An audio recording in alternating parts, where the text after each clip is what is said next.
Hello everyone, today I'm going to try to attempt to solo farm Farrak on a level 70 Death Knight with green and blue items. I'm going to render everything that I find. This is to see the amount of raw gold that we can expect to get every single hour. The main reason for this is because of the fresh servers, where it might be difficult to post your items on the auction house and make a big profit. In the beginning, it's not really that important for you to pull these monsters.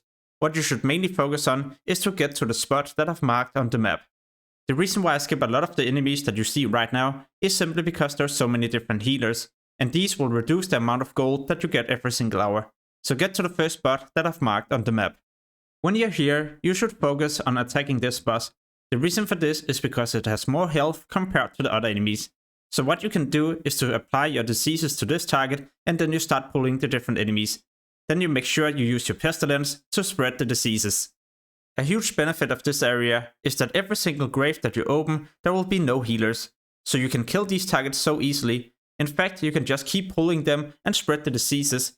And once in a while, you can always use your blood strike to heal you for a bit.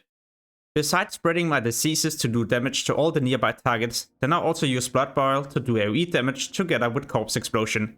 But of course, if I need to heal myself with blood strike, then I don't use blood boil.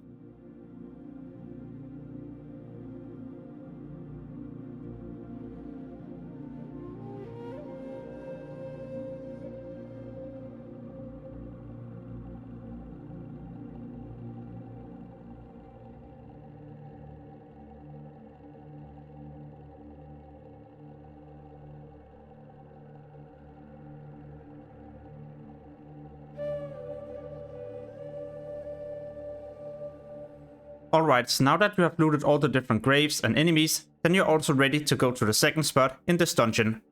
I attempt to only pull healers on my way to the second spot. The reason for this is because some of the other enemies have an ability where they dismount you. But just like the first spot, when you get to this location, start pulling the different enemies and spread your diseases. At this location there will be different healers and even enemies that will polymorph you or turn you into a frog. When you're frogged, you cannot really do anything, so you will take a bit of damage.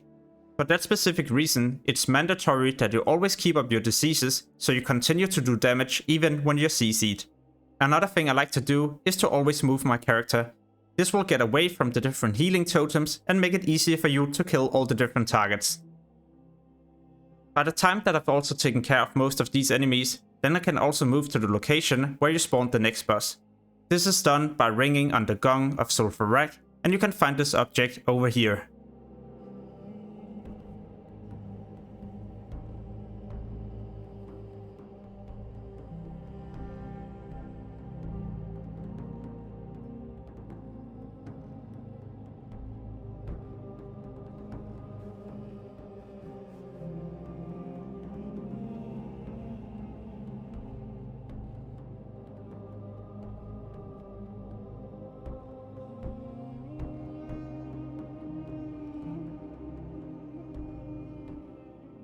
Alright, so now we're also ready for the final pull in this dungeon.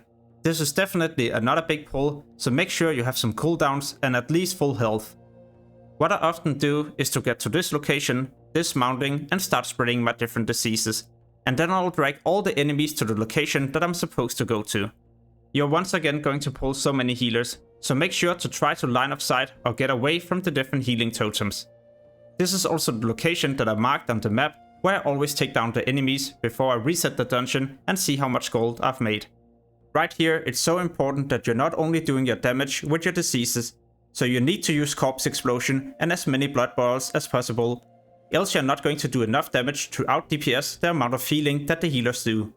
So this run took 12 minutes and 30 seconds, allowing me to do between 4 to 5 runs every single hour, and this is with green and blue items.